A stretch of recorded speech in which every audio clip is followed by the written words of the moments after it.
Eu agradeço a oportunidade que os irmãos me concedem e desejo a todos uma boa noite. Agradeço também a presença do nosso irmão Jonas aqui do meu lado. Acredito que este foi o primeiro culto que ele está aqui do meu lado, não é, irmão Jonas? Mas quando eu vou pregar aqui, eu já o acompanhei, né, anteriormente. Irmãos, nós temos um tema muito importante, o poder da oração. Nós vivemos numa época em que existem avivamentos falsos, conversões mentirosas, que não trazem uma mudança de vida, que não trazem uma diferença na sua situação. As pessoas estão aceitando Jesus simplesmente por aceitar, ouvem uma mensagem e dizem sim, e acreditam que estão salvas.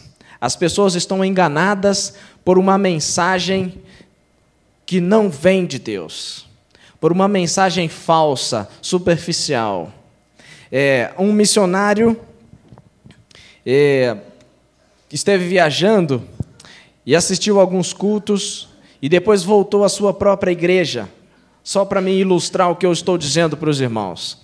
É bem certo que os irmãos também poderiam contar experiências aqui, mas como o orador desta noite, eu vou contar esta.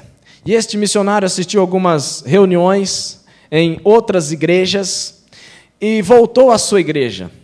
E quando ele volta à sua igreja, ele voltou muito animado. Diz ele que teve um reavivamento espiritual. E na igreja, ele toma a palavra para pregar. E de repente ele começa a rir. E vai rindo, e rindo, e rindo, e rindo, e continua rindo, e de repente a igreja pensa assim, olha, agora ele vai ler um texto e pregar uma mensagem, mas ele continua rindo, e vai rindo, rindo, e mais riso, e muito riso. E no final do culto, ele diz que recebeu a unção do riso. E no próximo culto, aquilo se repete, e ele pega a palavra e começa a rir. E vai rindo, rindo, rindo, rindo, incansavelmente. E no final, ele afirma que a igreja toda irá receber a unção do riso. E aquilo vai se repetindo, e se repetiu por alguns meses. E ele dizia que era a unção do riso. Tem um outro missionário muito famoso, que nós não vamos usar nomes. Eu estou usando isso para ilustrar o que eu estou apresentando nesta noite. Um missionário muito conhecido, escritor de livros, que eu acredito que os irmãos já leram, ou um ou outro irmão já leu, com toda certeza.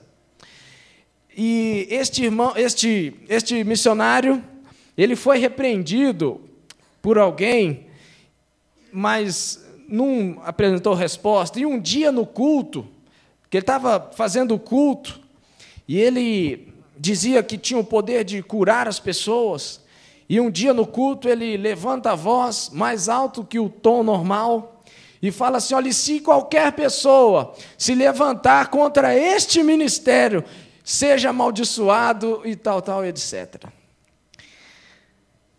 E, irmãos, o mundo está sendo envolvido por artimanhas de Satanás, através de uma mensagem de um evangelho falso. Um evangelho que não produz mudança, que não produz conversão, que não produz um arrependimento contínuo, que não produz oração, que não produz angústia. As pessoas têm se convertido sem orar, sem vigiar, sem ler a Bíblia. Apenas dizem que são convertidas. E isso não pode ser verdade. A conversão não é assim. Ela depende de uma comunhão com Deus. As pessoas não têm tido uma oração que, quando se levantam, elas saem como se tivesse o rosto de Moisés em brilho.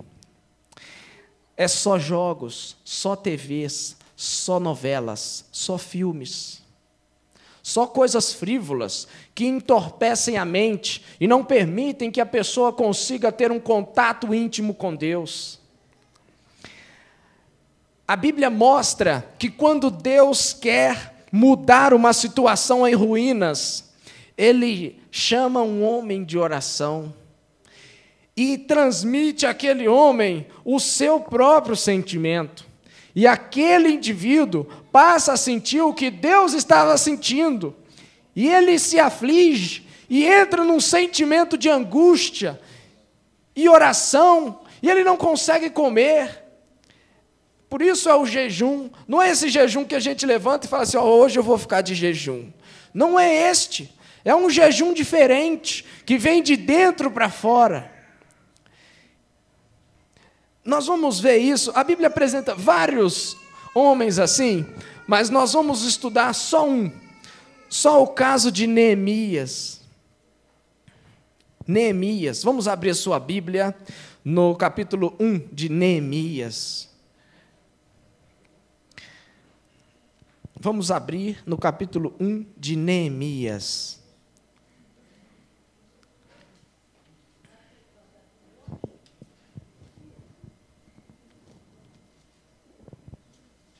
Já encontraram?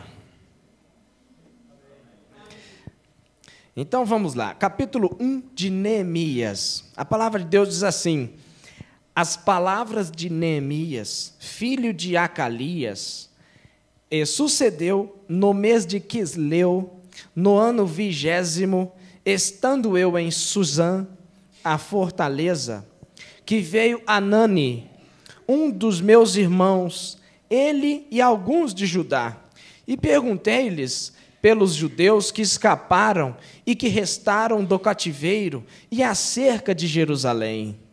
E disseram-me, os restantes que ficaram do cativeiro, lá na província, estão em grande miséria e desprezo, e o muro de Jerusalém fendido, e suas portas queimadas a fogo. Olha o relato que estes homens apresentaram. Estes homens eram homens importantes em Israel. Apesar de serem um remanescente, mas eram homens de destaque, homens importantes. Aliás, Anani era irmão de Neemias. Existem escritos canônicos que dizem que ele era irmão de Neemias.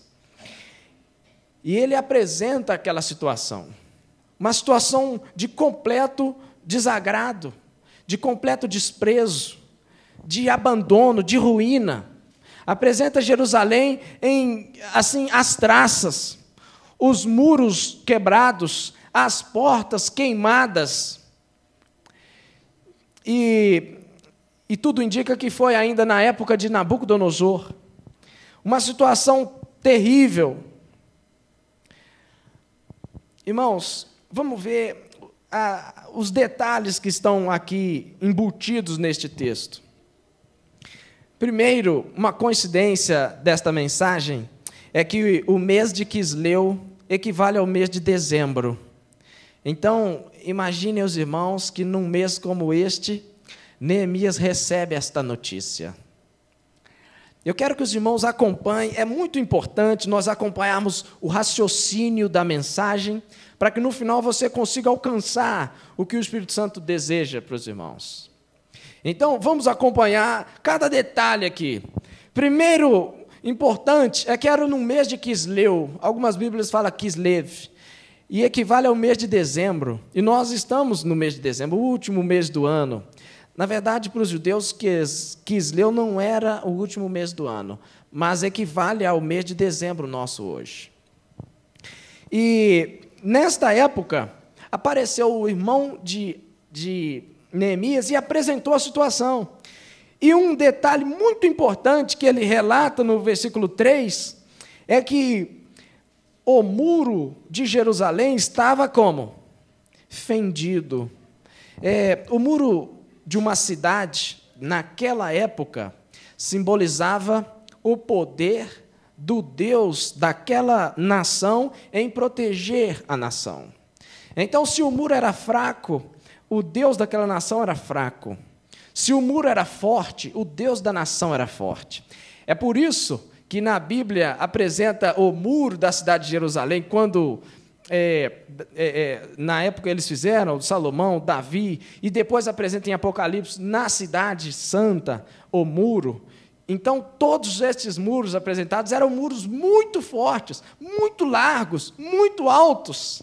Eu não quis trazer as medidas para os irmãos, porque não é disso que nós vamos falar. Mas eu quero fazer a relação de que os muros eram sempre muito fortes, muito altos e muito largos, feitos de pedras as maiores possíveis.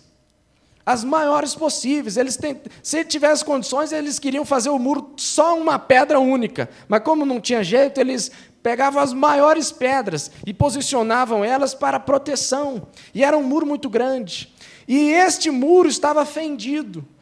E as nações vizinhas viam a cidade de Jerusalém como uma cidade que estava abandonada pelo seu próprio Deus. Entende? Os muros equivaliam à proteção de Deus. E se os muros estavam fendidos, as cidades vizinhas, as nações vizinhas, viam aquela cidade, aquela nação, como uma nação abandonada pelo seu próprio Deus. É isso que eu quero que os irmãos entendam. As portas estavam queimadas a fogo. E o povo? Como estava a situação do povo? As pessoas estavam em grande miséria. Olha aí, lê o texto, versículo 3. Os restantes que ficaram do cativeiro lá na província estão em grande miséria e desprezo. Então, as pessoas também estavam arruinadas. As pessoas também estavam acabadas, destruídas, em ruínas. Essa era a condição da nação, do povo de Deus naquela época. Mas aí, que situação deplorável, o irmão pode pensar assim, puxa vida, mas que situação terrível, que situação lastimável. E é isso mesmo. Vamos ler agora o versículo 4. Olha o que diz no verso 4, foi o texto lido para a base da nossa mensagem. E sucedeu que, ouvindo eu estas palavras, o que ele fez? Assentei-me e chorei, e lamentei por alguns dias, e estive jejuando e orando perante o Deus dos céus. Então, olha o que Neemias fez. Quando ele ouviu essas palavras, aí o texto diz, assentei-me. Por que ele assentou? Quando você chega na casa de alguém e vai contar uma notícia ruim, o que você fala para a pessoa? Hein? Senta aí, meu filho.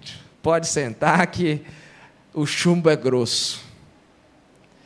Então, Neemias, quando ouviu, ele não conseguiu permanecer de pé.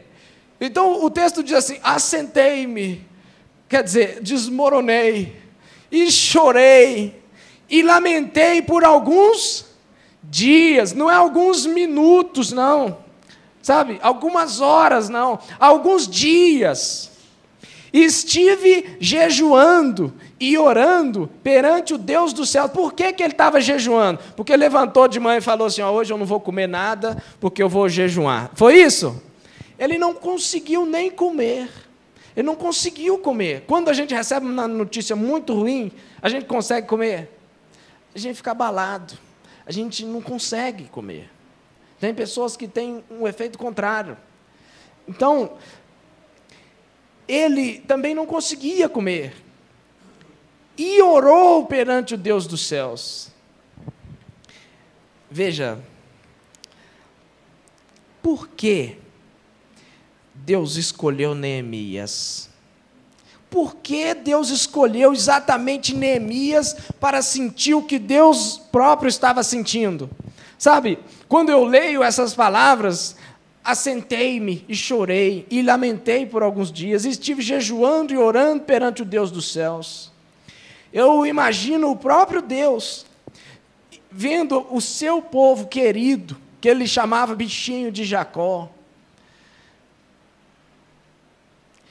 lá totalmente devastado, os moradores da cidade, tinham sobrado apenas alguns, cada um saiu, fugiu, foi para outro lugar, a cidade ficou abandonada, ela ficou sob o domínio de uma cidade vizinha, que era a cidade de Samaria, uma cidade mestiça, que tinha alguns povos, filhos de Israel, que se relacionaram com outras nações, e aí ficou um povo mestiço, e eles que administravam tudo, tomavam conta de tudo. Uma cidade abandonada.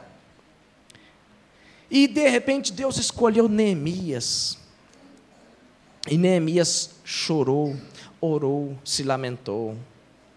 Quantas vezes você já fez uma oração assim, quando você recebeu uma notícia, e você se ajoelhou, e chorou, e lamentou com Deus? Tempos e tempos, de repente uma noite inteira. Consegue se lembrar de alguma situação assim que já viveu? Sabe, uma angústia muito profunda, com a aparência de que seu coração ia ser partido ao meio. As pessoas não têm sentido isso mais, não têm orado assim, não buscam a Deus com tanta intensidade assim, não oram desse jeito, não falam com Deus assim, apresentam seus problemas a Deus de uma maneira superficial. Ah, Senhor, olha, eu estou precisando disso e disso, oh, muito obrigado, amém. Não conseguem entrar numa situação profunda de contato com Deus, de uma apresentação clara com Deus. Sabe, por que será que os discípulos falaram com Jesus assim: Senhor, ensina-nos a orar? Já pararam para pensar nisso? Por que os discípulos não falaram: Senhor, ensina-me a curar, Senhor, ensina-me a curar o cego, a levantar o enfermo, a ressuscitar o morto, Senhor, ensina-me a andar sobre as águas, Senhor, ensina-me a multiplicar os pães? Por que eles não falaram isso? Eles falaram: Senhor, ensina-nos a orar. Sabe, geralmente a gente pede para a pessoa nos ensinar aquilo que ela faz melhor. É ou não é? De repente você quer aprender alguma coisa, você procura alguém que sabe fazer melhor, para que ela te ensine. Eu fico, sabe, às vezes pasmo de imaginar Jesus orando, porque os discípulos ficavam tão impressionados que eles pediram para que Jesus os ensinasse a orar. Sabe, eu imagino que Jesus conversava com Deus de uma maneira indizível. É tanto que não tem oração de Jesus na Bíblia, senão algumas poucas palavras que alguns discípulos relataram, João relatou algumas e tal, mas aquela oração que impressionou os discípulos não tem, porque eles não conseguiram declarar como era a oração de Jesus. E agora Neemias ora de uma maneira muito intensa. Vamos ler o versículo 5 até o verso 9, parece. 10, não, verso 11. Vamos ler devagar aqui, com paciência. O texto diz assim: olha a oração de Neemias, prestem atenção. Ah, Senhor, Deus dos céus, Deus grande e terrível, que guardas o conserto e a benignidade para com aqueles que te amam e guardam os teus mandamentos. Vamos começar a ver Neemias orar aqui. Estejam, pois, atentos os teus ouvidos e os teus olhos abertos, para ouvires a oração do teu servo, que eu hoje faço perante ti, de dia e de noite, pelos filhos de Israel, teus servos, e faço confissão pelos pecados dos filhos de Israel, que pecaram contra ti. Também eu e a casa do meu pai pecamos, de todo nos corrompemos contra ti, não guardamos os mandamentos, nem os estatutos, nem os juízos que ordenaste a Moisés, teu servo. Lembra-te, pois, da palavra que ordenaste a Moisés, dizendo: vós transgredireis, e eu vos espalharei entre os povos, e vós vos convertereis a mim, e guardareis os meus mandamentos, e os cumprireis.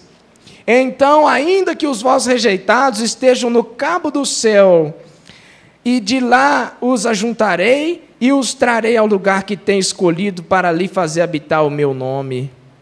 Estes ainda são teus servos e o teu povo, que resgatastes com a tua grande força e com a tua forte mão. Ah, Senhor, estejam, pois, atentos os teus ouvidos à oração de teu servo e à oração de teus servos que desejam temer o teu nome. E faze prosperar hoje o teu servo e dá-lhe graça perante este homem. Então era eu copeiro do rei. Sabe? Olha as palavras de Neemias, palavras de profundo, assim, sabe, de intimidade com Deus. Palavras de clareza, que Neemias fala com Deus, assim, sabendo que Deus é capaz de resolver. De repente nós temos orado, mas não acreditamos que Ele pode, que Ele tem condições, então a gente fala mais ou menos. E Neemias fala com clareza de detalhes. O verso 6, ele fala assim, olha, estejam atentos os teus ouvidos, e os teus olhos abertos para ouvires a oração de teu servo, que hoje eu faço perante ti, dia e noite, quer dizer, continuamente, pelos filhos de Israel teu servo, e faço confissão, ele ainda confessa os pecados do povo, confessa os seus próprios e os pecados de sua família. Ele assume que é um homem imerecedor, pecador. Essa angústia, ela é justamente para que Deus reconheça que ele está apto. Entende isso? Deus escolhe alguém que passa por uma angústia de contato com ele, de conversa com ele, porque ele vai ver que você está apto, vai ver que você crê nele, acredita que ele é capaz. Sabe, ele vai usar você quando você entrar nesta angústia e apresentar a Deus exatamente o que você está sentindo e exatamente o que você está passando. Assumir que aquilo é um chamado de Deus. Sabe, Deus te chamou, de repente você está com um problema na sua família, os muros da sua família estão destruídos, em ruínas, acabados, do seu lar, sabe, do seu lar. E quando você entra em angústia com Deus e conversa com Ele claramente, com tristeza, com sentimento, então Deus entende que você entendeu o próprio coração de Deus, a própria angústia que Ele está sentindo em favor da sua família. E Ele muda a sua história. Entende? Porque Deus não usa a angústia sempre. A angústia é somente para provar o indivíduo. Aqueles homens que chegaram dando a notícia a Neemias também estavam passando por angústia, só que eles não oraram, eles não choraram, eles não buscaram a Deus, eles apenas estavam em ruínas. Entende isso? Dá para entender isso? De repente você está em ruínas, mas não chora, não ora, não busca a Deus. Sabe quando Deus vai resolver o seu problema? Nunca! Porque precisa orar, precisa sentir o que Deus está sentindo em favor da sua vida, da sua família. Isso é muito importante. É muito importante. Sabe, os muros da sua vida, como eles estão? Como está a sua cidade, a sua vida? Como está a vida da sua família, da sua igreja? Como está? Precisa disso, precisa de oração, de angústia, de sentimento. Não é sentimentalismo falso, em que a pessoa prega e os irmãos choram e daqui a pouco vai embora, e é como um ataque de felinos que não dura nem 1 minuto, porque senão eles morrem de ataque cardíaco. Ou então como fogos de artifício que só tem barulho, e aquilo passa e acabou e pronto, e volta tudo ao normal. Não, não é assim. É aquela angústia que só acaba quando Deus começa a operar uma transformação. E é uma transformação constante, dia a dia, vai havendo uma mudança, e aquilo é constante, é contínuo, não acaba. Você passa a ter um relacionamento com Deus. Quando você abre a Bíblia e busca homens de Deus, você vê homens de oração. Quando você olha Daniel, ele orando, chegou a ponto de desfalecer. De repente o anjo vem e foi socorrer Daniel. Você vê outros homens, eu poderia citar vários, mas são pessoas que oram, pessoas de oração. Sabe, é muito importante você ter alegria, ser feliz, sorrir. Aliás, a Bíblia fala que um coração alegre aformoseia o rosto. Mas a verdadeira alegria só vem de coisas espirituais. Entende? Você não precisa pensar que se você tiver uma boa casa, você vai ser feliz. Você não tem que pensar se você tiver uma boa esposa, você vai ser feliz. Um bom filho, você vai ser feliz. Um bom carro, você vai ser feliz. Não é assim. Isso não é felicidade. Felicidade é ter Jesus no coração, é falar com Ele, é orar e falar: Senhor, olha, e sentir que Ele está com você, sentir que Ele te ouviu. Isso é ser feliz, isso é estar de bem com a vida, isso é andar com Deus. Irmãos, eu quero concluir esta mensagem dizendo que nós não vamos ler, no capítulo 8, só para confirmar o que eu estou dizendo, foi lido toda a lei, foi explicada toda a lei. Esdras, o sacerdote, explicou tudo, e o povo entendeu aquilo, e foi dada a mensagem: hoje ninguém vai lamentar, porque hoje é dia de alegria, e todo mundo festejou, porque os muros foram reconstruídos, os portões foram consertados, a cidade foi reedificada. Passou por provas, por dificuldades, pessoas tentaram impedir o avanço da obra, mas ela prosseguiu e concluiu, porque Deus estava na causa. Quando Neemias buscou a Ele, se mergulhou em angústia, Deus o ouviu e agiu, e a cidade ficou pronta, e os muros restabelecidos. Então, a angústia não é sempre, é só enquanto você ganha força para ter alegria. Vamos ouvir um hino e logo em seguida nós vamos orar. A irmã Cleidiane vai louvar ao Senhor e em seguida nós vamos falar com Deus.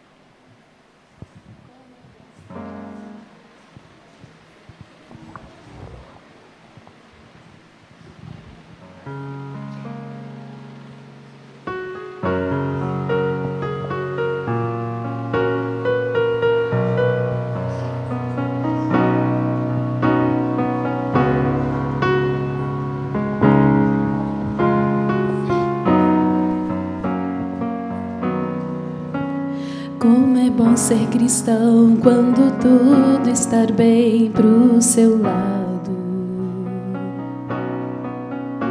Os amigos sorrindo lhe abraçam e estão com você. Não é mal se a fama faz parte do seu dia a dia. E dinheiro se tem pra fazer o que bem entender. É tão fácil falar, é tão fácil cantar, sem parar pra pensar no amanhã. sem talvez meditar no amor de Jesus por você. Mas de tudo você vai para sempre, inclusive os amigos, e doenças que afligem a fama já não mais existe. É mais fácil agora afastar-se de Deus no momento de tanta aflição, pois ao invés de orar e confiar em Jesus, você crê em seu próprio poder. Fique junto de Deus e não deixe passar essa chance de sofrer o que preciso for, mas ao lado de Cristo. Busque a Deus, meu irmão, e abra o seu coração. Peça então-lhe o poder para vencer. Só assim a vitória e a paz você vai encontrar. Mas de tudo você vai para sempre, inclusive os amigos, e doenças que afligem a fama já não mais existe. É mais fácil agora afastar-se de Deus no momento de tanta aflição, pois ao invés de orar e confiar em Jesus, você crê em seu próprio poder. Fique junto de Deus e não deixe passar essa chance de sofrer o que preciso for, mas ao lado de Cristo. Busque a Deus, meu irmão, e abra o seu coração. Peça então-lhe o poder para vencer. Só assim a vitória e a paz você vai encontrar. Só assim a vitória e a paz você vai encontrar.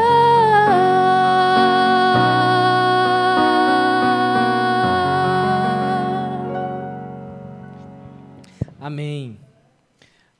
Agradecemos nossa irmã e vamos ajoelhar e falar com Deus neste momento.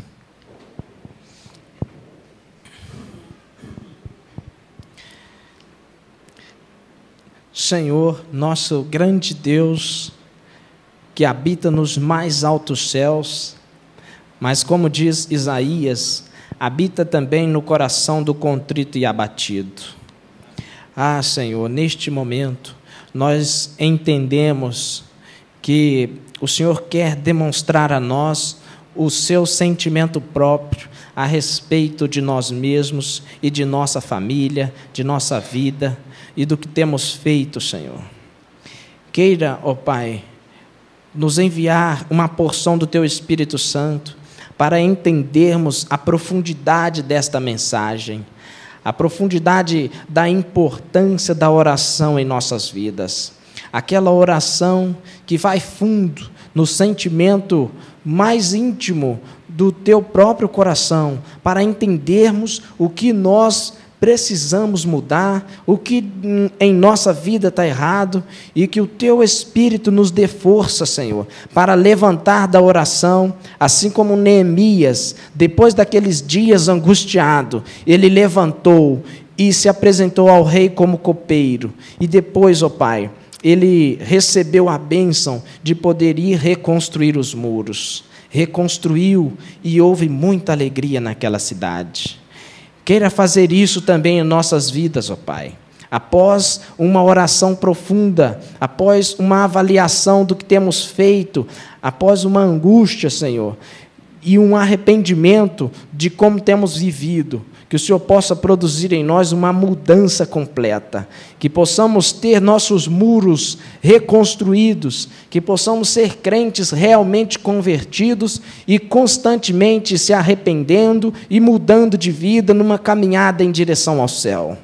Te agradecemos por esta mensagem e queira, Senhor, completar esta obra em nossa vida, porque cremos que o Senhor a começou. Em nome de Jesus. Amém.